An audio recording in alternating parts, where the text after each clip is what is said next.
Şimdi ikinci. Evet. Şu an do diyez.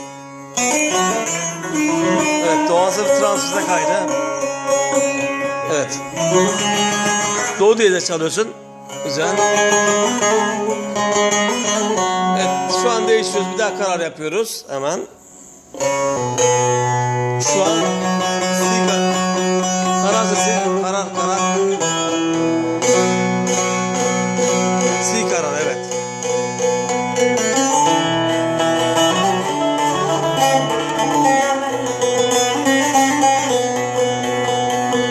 Evet, bir daha değiştiriyoruz hemen.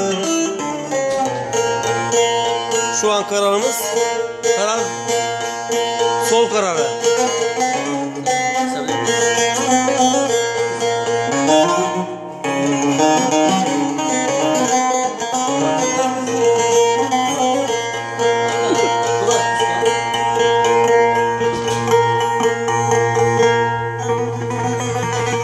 Evet.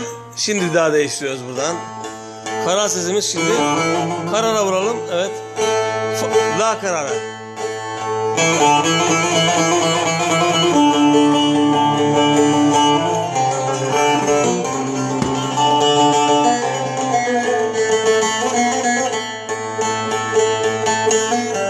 Evet. Şimdi bir daha değiştiriyoruz. Şu an kararımız karar sesine basalım. Fa diyez. Evet.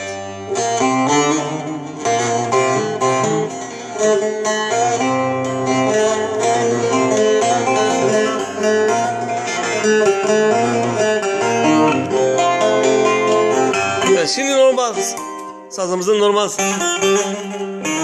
Evet. Evet. Vay oldu değil mi?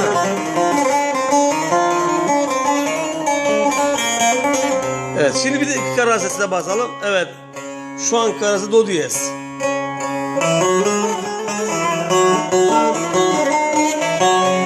Do diyez oldu. Re yapalım evet şimdi bunu. Hemen re yapıyoruz. Evet, re.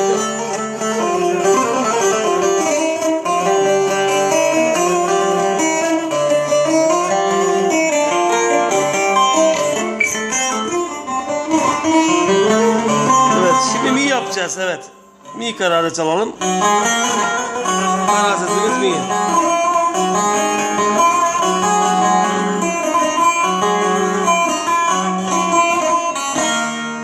Evet. Yok şu an karar vuralım. Re karar. Evet. Karar sesimiz re. Evet. Şimdi re diyez oldu. Karar vur. Re diyezde. Şu an mi karar yapabiliriz. Evet. Fa kararı. Evet. Şu an fa karardayız.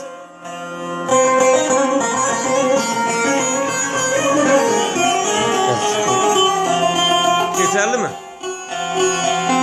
Evet. Nüsfeleri benzesin artık.